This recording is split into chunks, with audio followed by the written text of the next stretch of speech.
हातांची मुद्रा.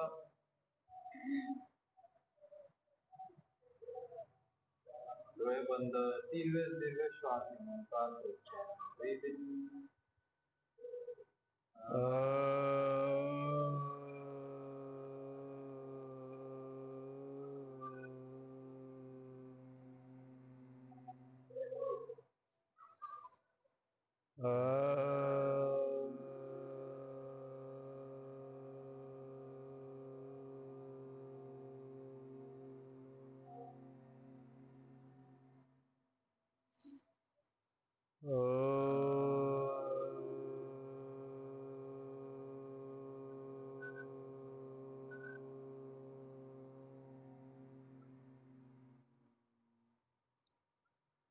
ओम कृष्णाय वासुदेवाय हरये परमात्मने प्रणतः क्लेशनाशाय गोविंदाय नमो नमः।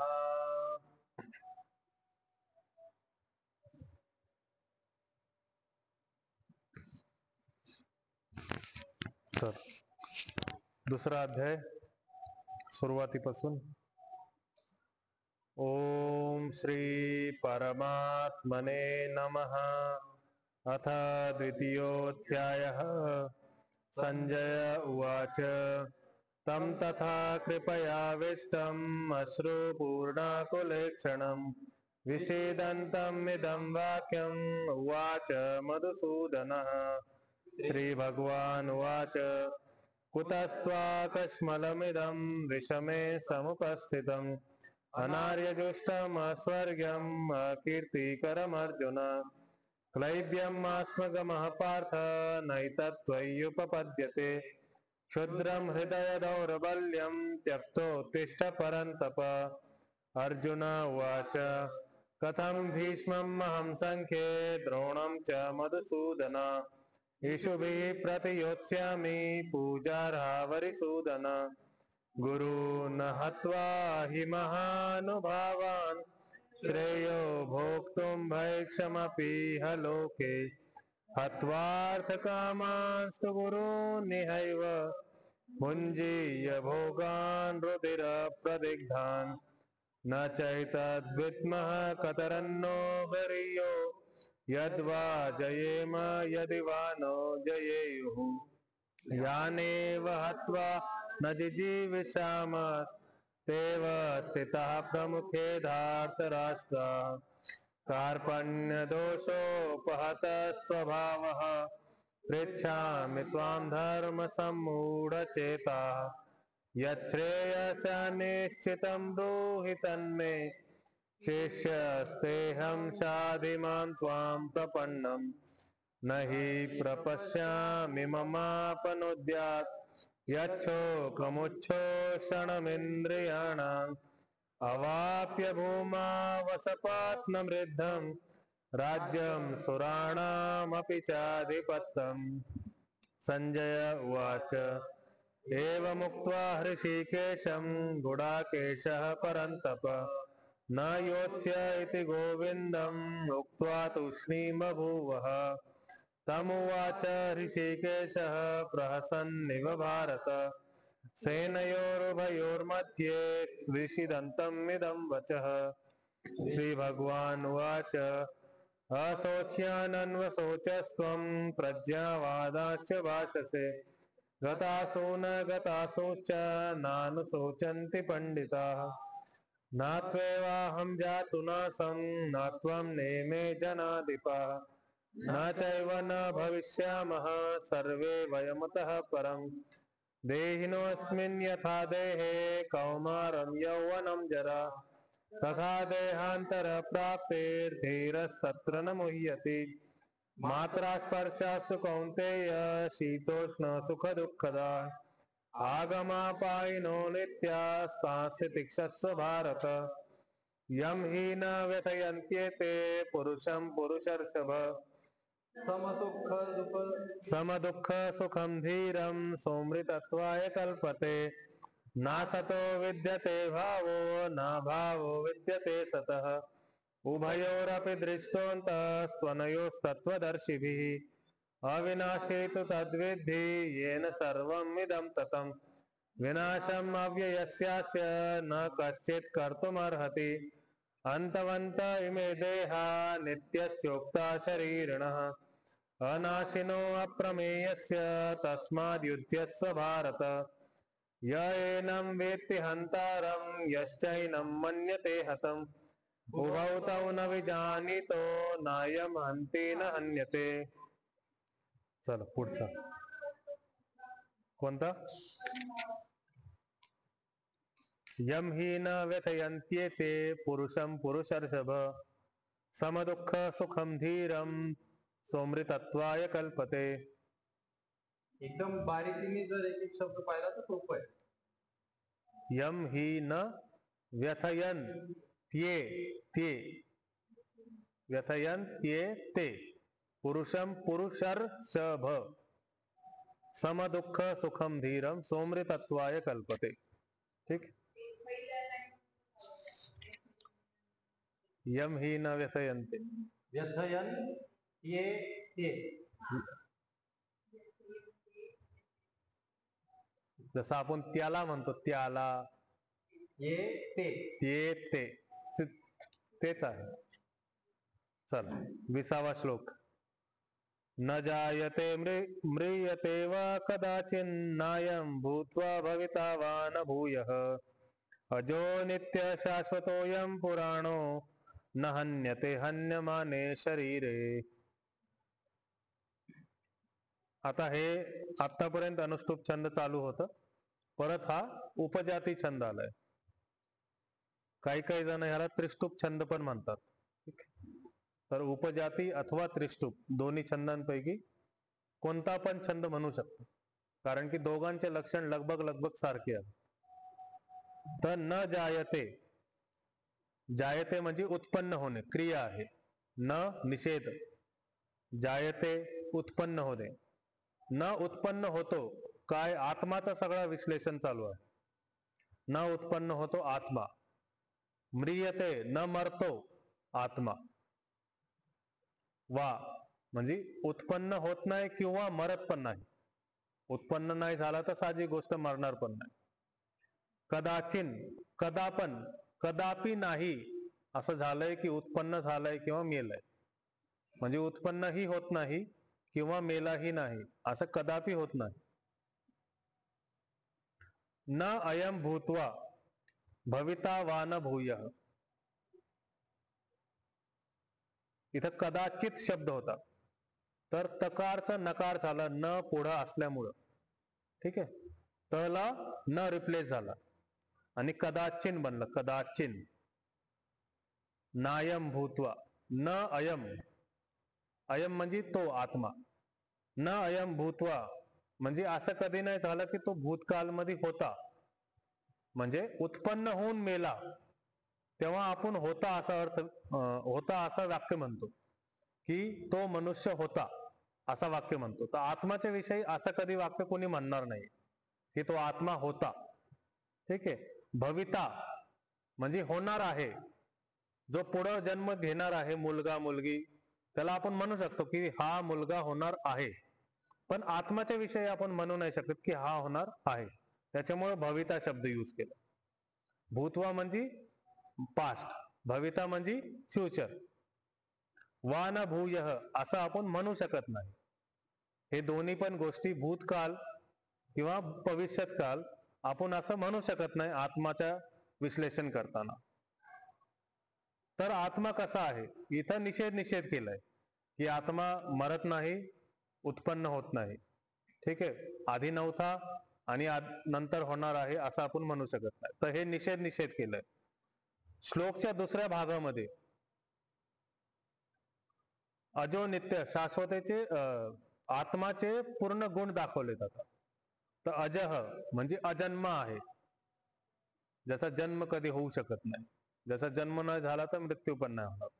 नित्य, नित्य चिरकालपर्यंत स्थित आहे. नित्य. शाश्वत, शाश्वत पण म्हणजे पहिल्यापासून आहे. शाश्वत परंपरा आपण जसं म्हणतो की परंपरा पहिल्यापासून चालू आहे, तसं आत्मा पहिल्यापासून आहे, जसा होता तसा. अयम शाश्वतो अयम, अयम म्हणजे आत्मा, आत्मासाठी सर्वनाम दिलं. पुराणो, पुराणो म्हणजे काही वस्तू, जसं वस्तू जुनी होऊन जाते, पण आत्मा जुनी होत नाही, ती आहे तशीच आहे, त्याच्यामध्ये काही चेंजेस नाही, त्याच्यामुळे ती जुनी होऊ शकत नाही. शरीरामध्ये चेंजेस होऊ शकतात, कोणत्या वस्तूमध्ये चेंजेस होऊ शकतात, आत्मामध्ये चेंजेस होऊ शकत नाही, त्याच्यामुळं पुराणो, पुराण हा होतं. पण न च्या योगामध्ये न पुढं असल्यामुळं पुराणो असं झालं. शाश्वतो अयम, शाश्वत हा शब्द होता, पण अयम पुढं आल्यामुळं शाश्वतो झाला, विसर्गला ओकार झाला, आणि अ सोबत असल्यामुळं अवग्रह चिन्ह आला आणि गायब झाला. तर न हन्यते हन्यमाने शरीरे, जसं मागच्या श्लोकांमध्ये की नायम हंती न हन्यते, तसंच न हन्यते हन्यमाने शरीरे, म्हणजे शरीराच्या मेल्या गेल्यानंतर पण त्याला कोणी मारू शकत नाही असं.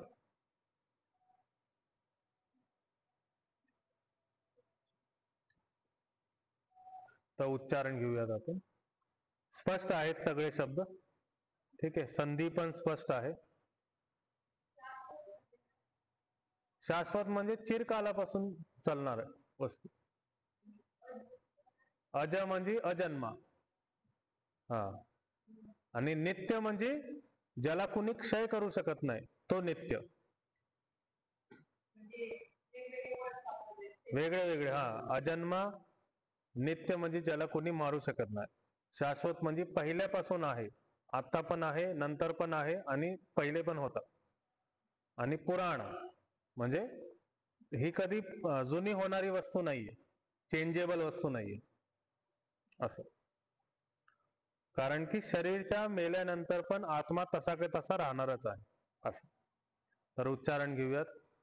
न जायते म्रियते वा कदाचिन, न जायते म्रियते वा कदाचित्, नायं भूत्वा भविता वा न भूयः, नायं भूत्वा भविता वा न भूयः, अजो नित्यः शाश्वतोऽयं पुराणो, अजो नित्यः शाश्वतोऽयं पुराणो, न हन्यते हन्यमाने शरीरे. न हन्यते हन्यमाने शरीरे.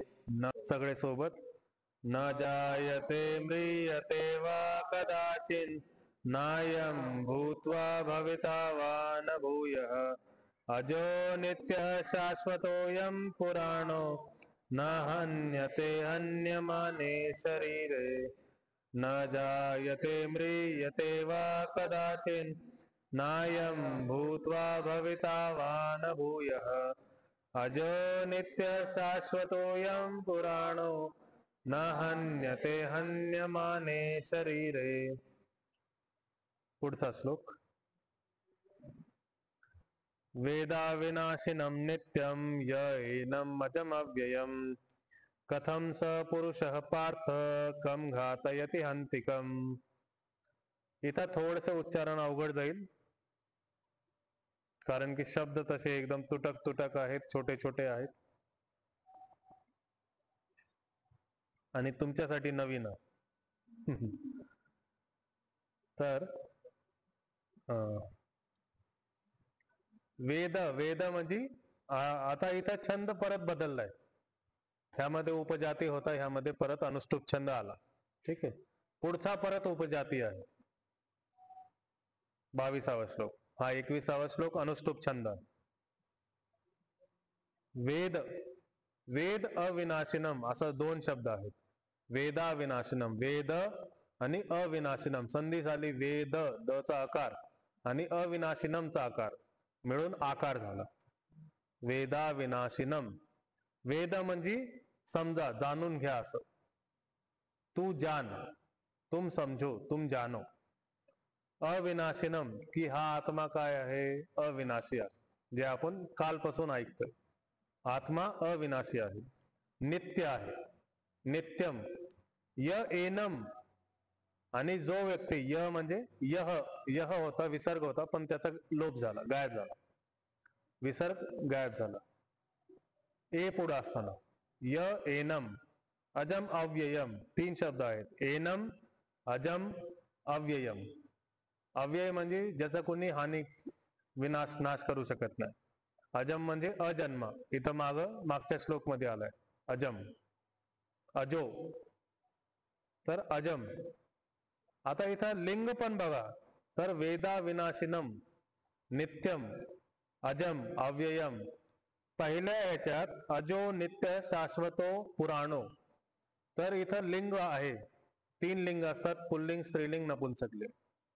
3 प्रकारचे शब्द असतात. पुल्लिंग शब्द असतात, स्त्रीलिंग शब्द असतात, नपुंसकलिंग शब्द असतात.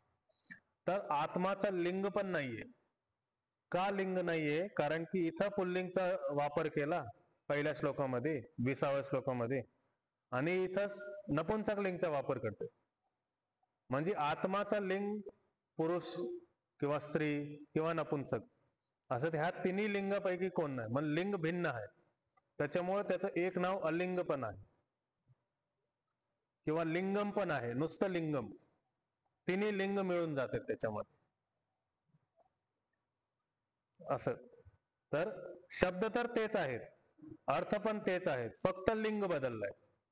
तर ह्या श्लोकामधून, ह्या पंक्तीमधून आपल्याला तेच समजायचं की लिंग, आत्माचा कोणताही लिंग नाहीये.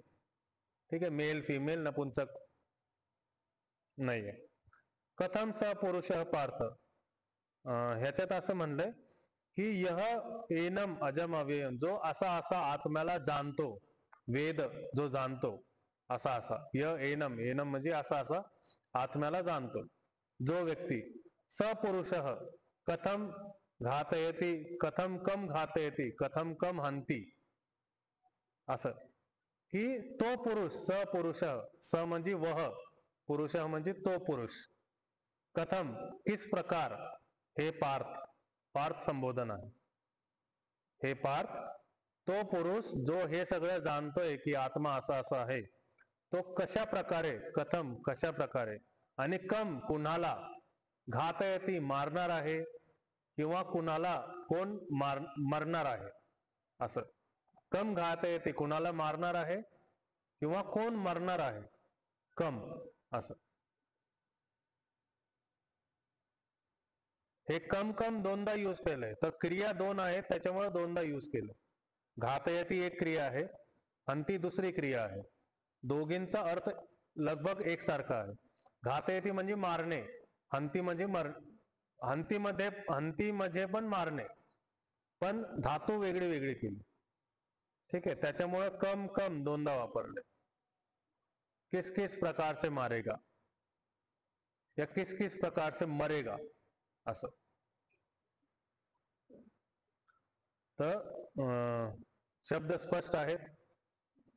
वेदा विनाशिनम नित्यम पहिला पाद. य एनम अजम अव्ययम, य एनम अजम अव्ययम. ठीक है, दूसरा पाद.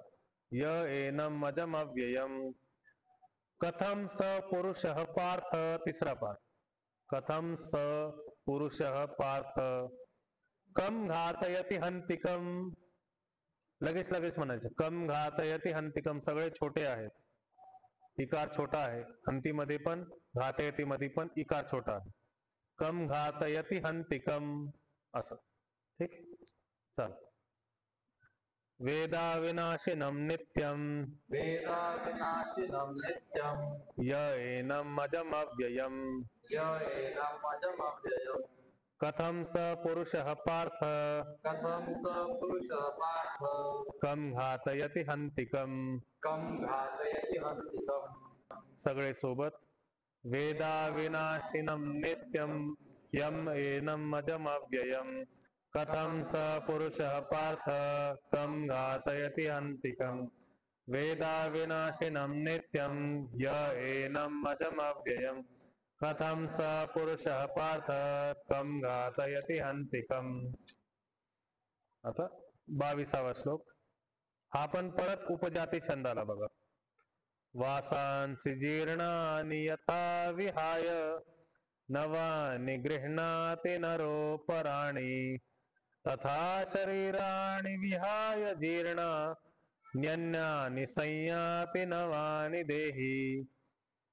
शेवटी संधी आहे, बाकी सगळ्यांमध्ये संधी नाहीये, बाकी सगळे वेगळे वेगळे शब्द आहेत. वासांसी, जसं आपण दररोजच्या दिनचर्यामध्ये ड्रेस चेंज करतो, तसं हा आत्मा पण हा शरीर सोडून दुसऱ्या शरीरामध्ये प्रवेश करतो. एवढा हा पूर्ण श्लोकाचा अर्थ आहे. एकदम शॉर्ट मध्ये समजून सांगितलं. काहीच विशेष अर्थ नाहीये, पण आत्माचं विश्लेषण किती भारी वाक्यांनी दिलंय की जसं आपण ड्रेस बदलतोय तसा आत्मा हा शरीर बदलतोय. पण हे समजण्यासाठी ती बुद्धीमध्ये तसा ज्ञान प्रवेश झाला पाहिजे, तोपर्यंत समजणार नाही.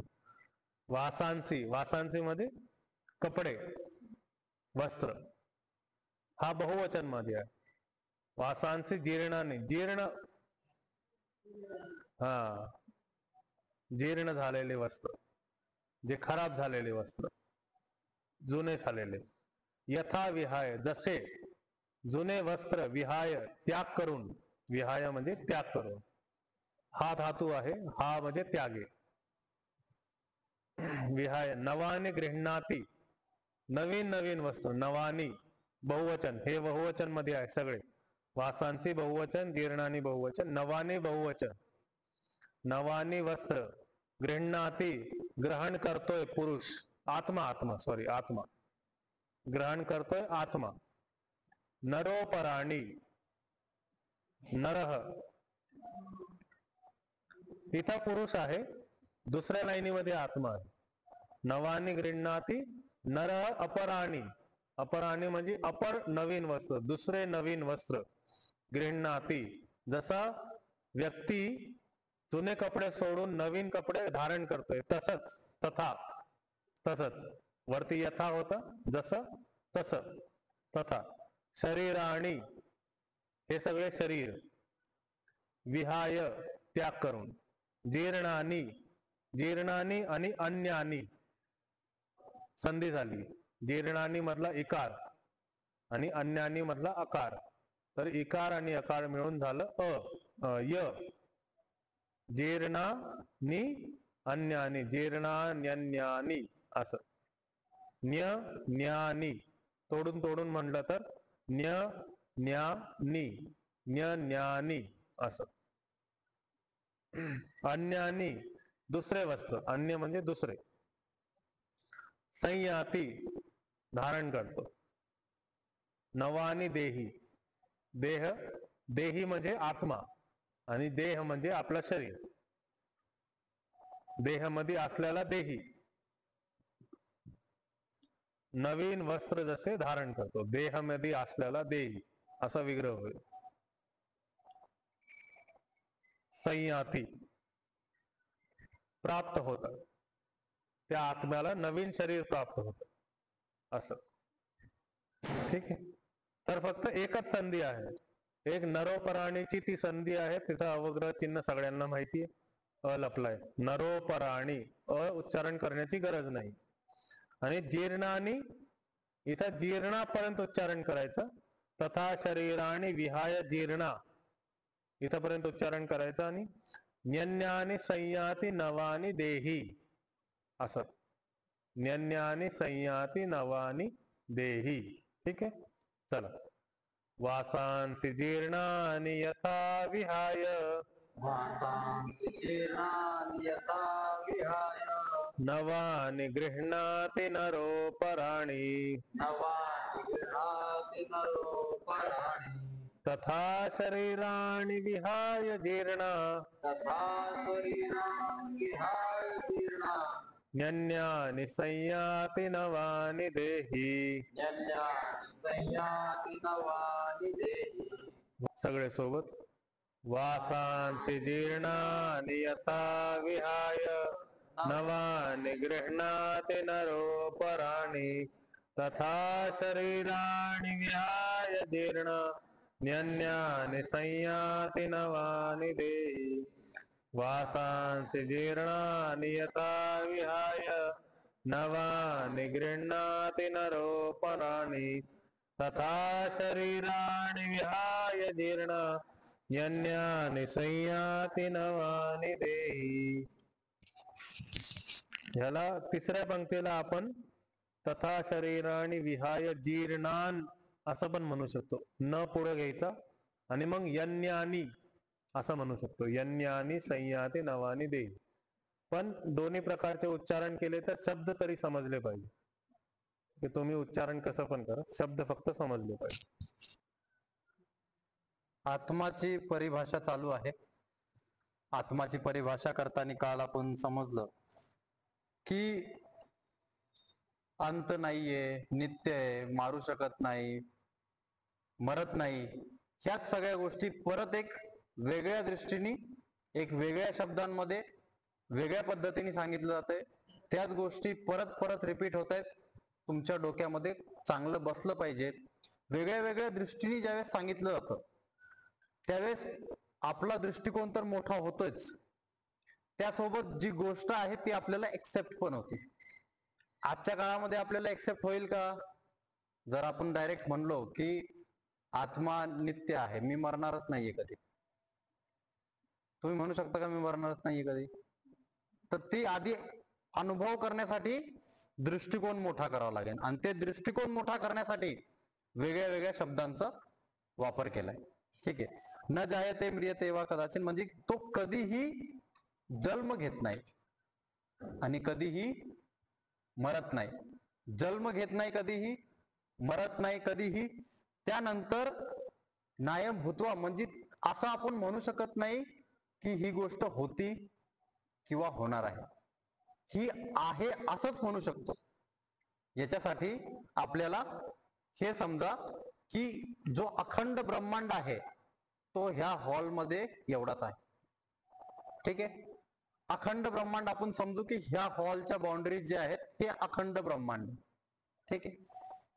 ही पूर्ण हॉल जर सगळ्या खिडक्या दरवाजे बंद केल्या आणि हा पूर्ण हॉल जर एक वस्तूने आपण भरली, कोणतीही एक वस्तूने आपण त्याला भरलं, तर त्याच्यामध्ये दुसरी वस्तू जाऊ शकत नाही.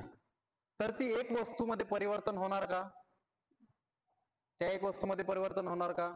नाही. ती एक जागेवरून दुसऱ्या जागेवर जाणार का? नाही. जर ती एक जागेवरून दुसऱ्या जागेवर नाही जाऊ शकत तर तिचा जन्म पण होत नाही आणि मृत्यू पण होत नाही. जर ती एक जागेवरून दुसऱ्या जागेवर जाऊ शकते तर जन्म पण होऊ शकतो आणि मृत्यू पण होऊ शकतो. त्यानंतर टाइमच्या विषयी ज्यावेळेस आपण समजतो तर असं होतं ही आत्मा होती असं आपण म्हणू शकत नाही, ती आहे. हाच शब्द कायम वापरला जातो. यासाठी आपल्याला चित्तची परिस्थिती समजावं लागेल की चित्त मध्ये, विचारांमध्ये, व्यवहारामध्ये आपण कसं पास्टच्या गोष्टींना होतं म्हणतो, पण आत्माच्या बाबतीत तसं आपण म्हणू शकत नाही. हे समजण्यासाठी एक उदाहरण घेऊ. उदाहरण असं आहे की 3 वेगळे वेगळे माणसं येतं किंवा लेडीज येतं, 3 वेगळे वेगळे जीव येतात. ठीक आहे. त्यांची 3 वेगळे वेगळे आत्मा आहे, इंडिव्हिज्युअलिटी आहे. त्या शरीराच्या बाहेर ते अनुभव करू शकत नाही, त्या शरीरामध्येच ते अनुभव करणार. हे तिघं एका परिस्थितीमध्ये अडकलेत. हे तिघं एका परिस्थितीमध्ये अडकलेत. ही परिस्थिती झाली, घडली, सगळं घडलं.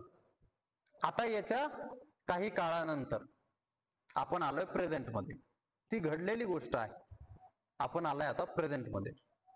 आपण त्यांना जे काही विचारणार, तिघांना, ते तिघांची जे विचारणार की त्या काळामध्ये ही परिस्थिती घडली होती, ही सिच्युएशन आली होती, हे मला एक्सप्लेन कर.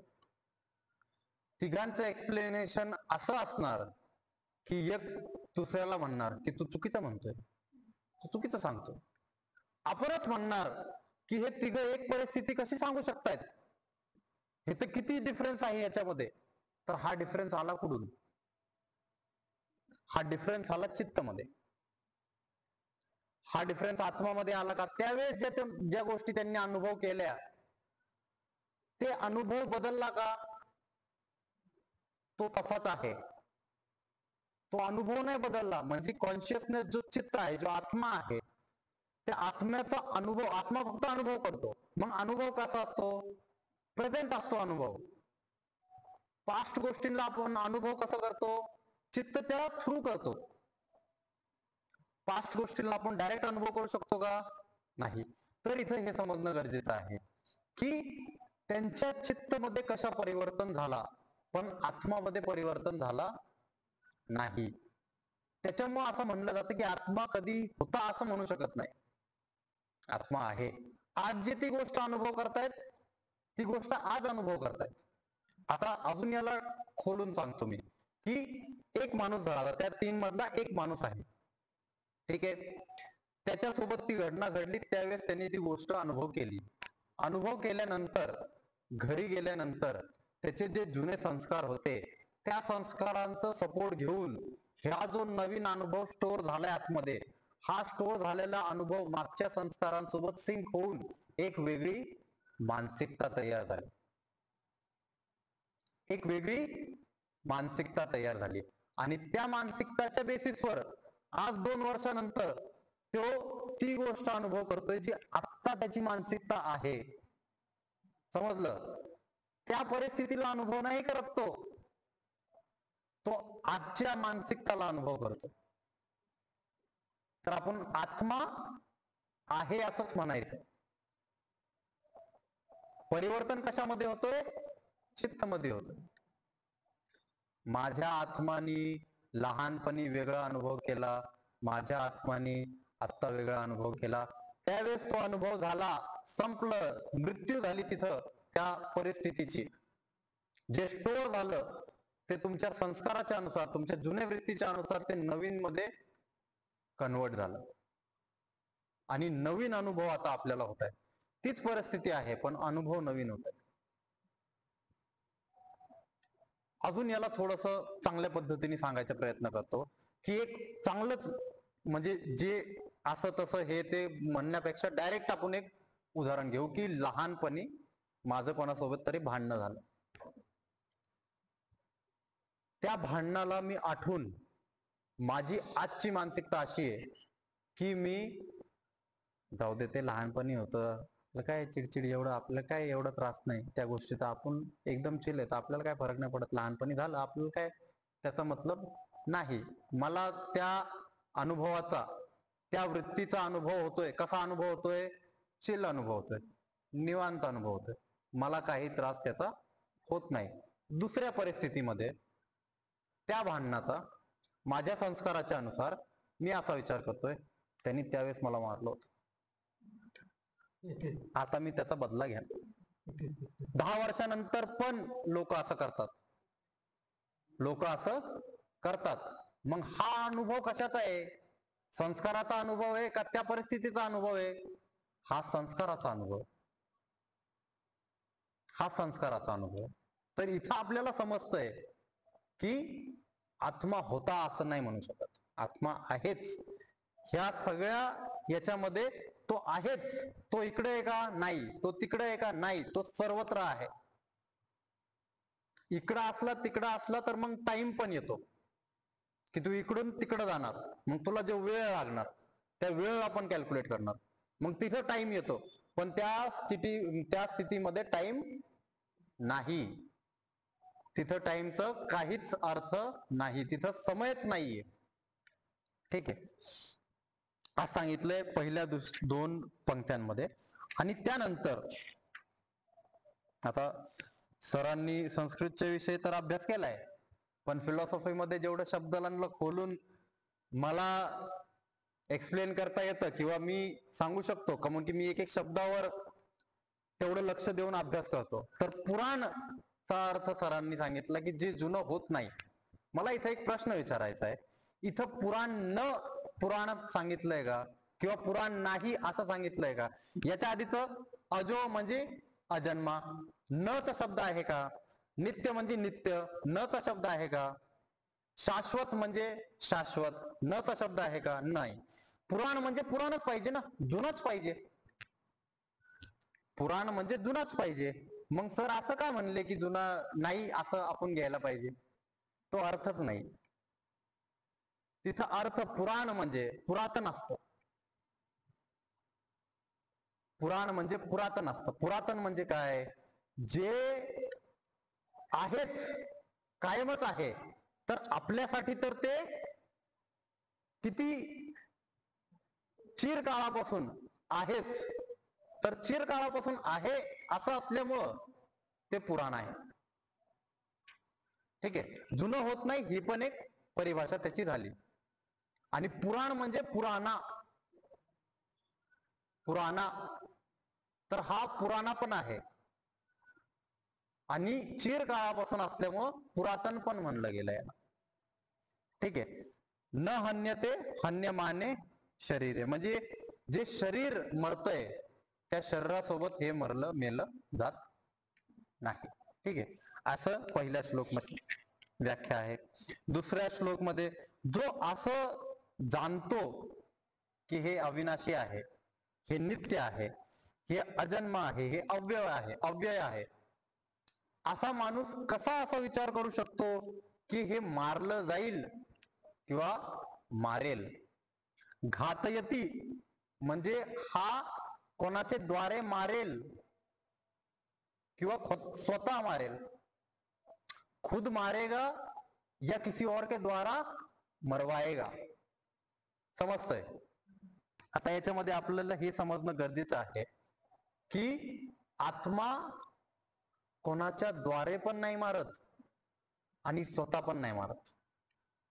तर इथं माझा एक प्रश्न आहे की कोणाचे द्वारे जर मारत नाही तर मग शरीर साधन घेऊन ह्यो अर्जुन युद्ध करणार, तर मारणार तर आत्माच आहे, तर आत्मानी शरीराच्या द्वारे मारलं असं मानलं पाहिजे.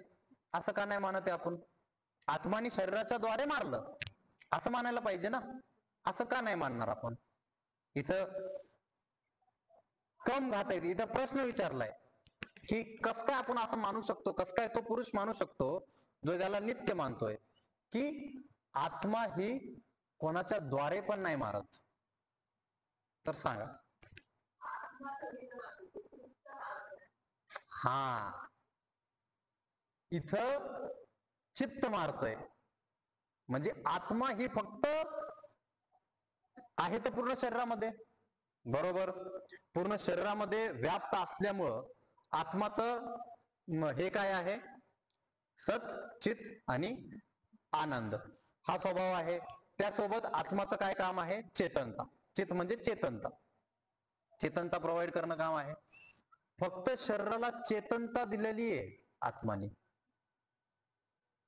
कोणाच्या द्वारे मारलं जातंय, चित्तच्या द्वारे मारलं. का?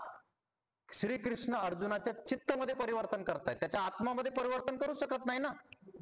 आत्मा तर अविनाशी आहे, अपरिवर्तनशील आहे, त्याच्यात परिवर्तनच होणार नाही.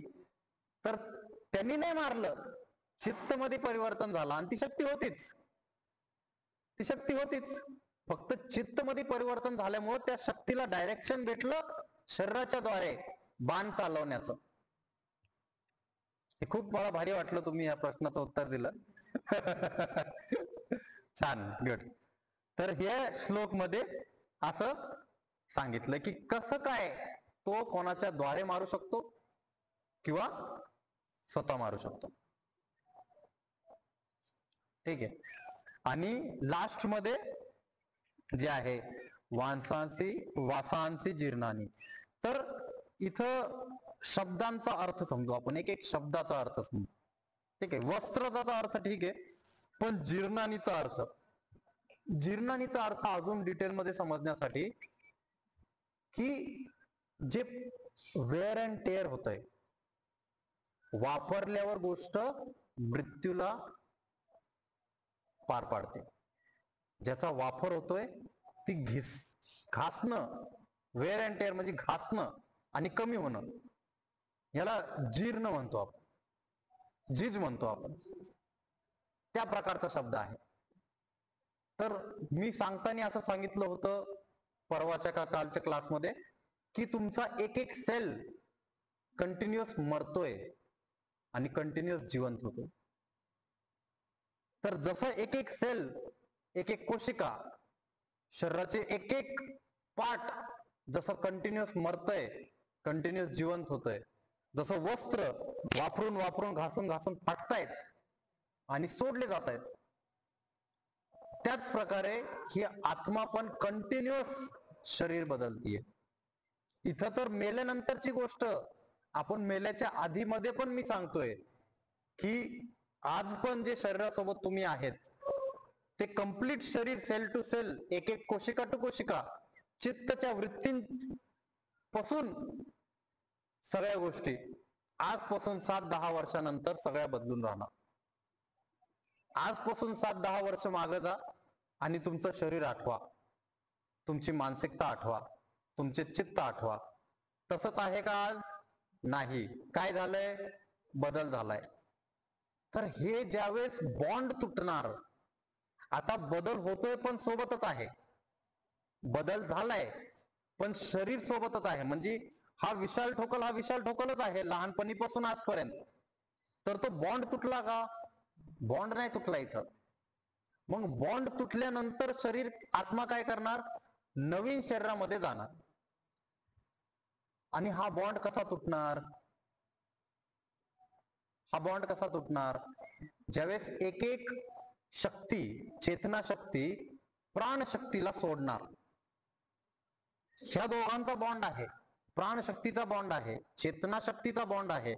हा बॉन्ड ज्यावेळेस तुटणार, एक एक प्राणला ज्यावेळेस सोडणार चेतना, त्यावेळेस शरीर सोडलं जाणार. त्यावेळेस एक एक स्किनचा एक एक पार्ट आपला सगळा ढिल्ला पडणार, जड पडणार, फुगणार, हे सगळे प्रकार होणार, काळा पडणार. हा सगळा प्रकार कधी होणार? ज्यावेळेस आपले प्राणशक्ती सोडली जाणार. ठीक आहे. आणि नवीन गोष्ट ते घेणार. तर आत्मा चिरकाळपासून आहे, ते कायमच आहे, सर्वत्र आहे. आणि ज्यावेळेस हे शरीर सोडणार तर त्याचं मोलमाप आहे का? नाही. त्याचा मोलमाप करू शकतो का? नाही. त्याचा मोलमाप पण आपण करू शकत नाही. तर तो कोणत्या बेसिसवर दुसऱ्या शरीरामध्ये जाणार? तर मी काल सांगितलं होतं की तो व्हायब्रेशन्सच्या बेसिसवर जाणार. ज्याला व्हायब्रेशन्सला पण आपण कंपन असं शब्द आहे, पण ज्यावेळेस अध्यात्मामध्ये जातो तर व्हायब्रेशन हे वृत्ती आहेत, संस्कार आहेत. वृत्ती म्हणण्यापेक्षा संस्कार. वृत्ती एक वरची गोष्ट आहे, संस्कार एक डीप गोष्ट आहे. तो संस्काराच्या बेसवर